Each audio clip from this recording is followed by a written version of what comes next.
जानकी जीवन स्मरण जय जय राम.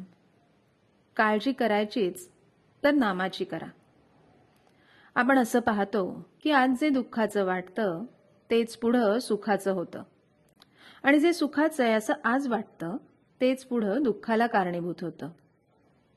तुम्हाला जे सुखदुःख येतं ते भगवंतापासून येतं म्हटलं तर दुःखाचं कारण काय?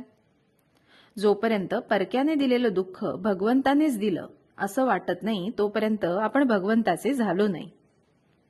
आपण घाबरतो केव्हा? तर आपला आधार सुटला म्हणजे. जे होतं ते रामाच्या इच्छेने होतं असं समजावं. संकट देवाने आणली तर ती सोसण्याची शक्तीही तोच देतो. समर्थांचं होऊन असं भ्यावं का? समर्थांचे जे झाले त्यांनी परिस्थितीला नाही डगमगू. प्रत्यक्ष संकटाचं निवारण जर करता येतं तर मग भीती कशाची धरावी? मुळात जी भीती नाही ती तुम्ही मनाने निर्माण करता, याला काय म्हणावं? खेळातली सोंगटी मेली म्हणजे त्याचं सुखदुःख कोणी करतो का? तसं व्यवहारात आपण वागावं. सुखानं हुरळून जाऊ नये आणि दुःखाने अस्वस्थ होऊ नये. असं व्हायला आपलं मन शांत राहणं जरूर असतं. जोपर्यंत मी करताय अशी भावना असते तोपर्यंत सुखदुःखाचे हेलकावे मनाला बसतात. म्हणून करते पण रामाकडे द्यावं आणि देहानं कर्तव्यात राहून मन शांत ठेवावं. परिस्थितीचा परिणाम माझ्या मनावर घडू नको देऊ देवा असं म्हणावं. परिस्थितीच बदल असं देवाला म्हणू नये. ज्याप्रमाणे एखादं विष रक्तात मिसळावं त्याप्रमाणे काळजी आपल्या अंगात भिनलीय. त्याला वरून औषध लावलं तर उपयोग होत नाही. यासाठी भगवंताच्या अनुसंधानाचं इंजेक्शनच पाहिजे.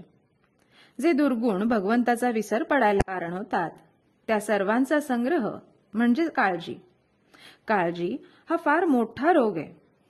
पोटात रोग वाढला आणि त्यानेच पोट भरलं की रोग्याला अन्न जात नाही. त्याचप्रमाणे ज्याला काळजी फार त्याच्या हृदयात आनंद जाऊच शकत नाही.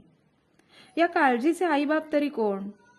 देहबुद्धीमुळे आपल्याला काळजी लागते. देहबुद्धी म्हणजे वासना. वासना आणि अहंकार हे काळजीचे आईबाप आहेत. अशा और स्वभावाचे आईबाप असल्यावर पोर असं विचित्र असायचंच. भगवंताचं स्मरण करीत गेल्यानं आईचा आणि मुलीचा मृत्यू बरोबर घडून येतो. वासना आणि काळजी दोघी जणी एकदम मरतात. खरं म्हणजे एकच स्थिती कधी कायम राहत नाही, म्हणून आपल्याला भीती वाटते आणि तिच्यातून काळजी उत्पन्न होते. काळजी जितकी आपल्याला मारते तितकंच नाम आपल्याला तारतं. तरी सुद्धा आपण काळजीलाच पकडून बसतो. याला काय म्हणावं? आपला जेवढा वेळ काळजीत गेला तेवढा वाया गेला असं समजावं. काळजी करायचीच असेल तर अनुसंधान कसं टिकेल याची करा. तात्पर्य, नामाची काळजी घ्या म्हणजे काळजी करायची वेळच येणार नाही. जानकी जीवन स्मरण जय जय राम.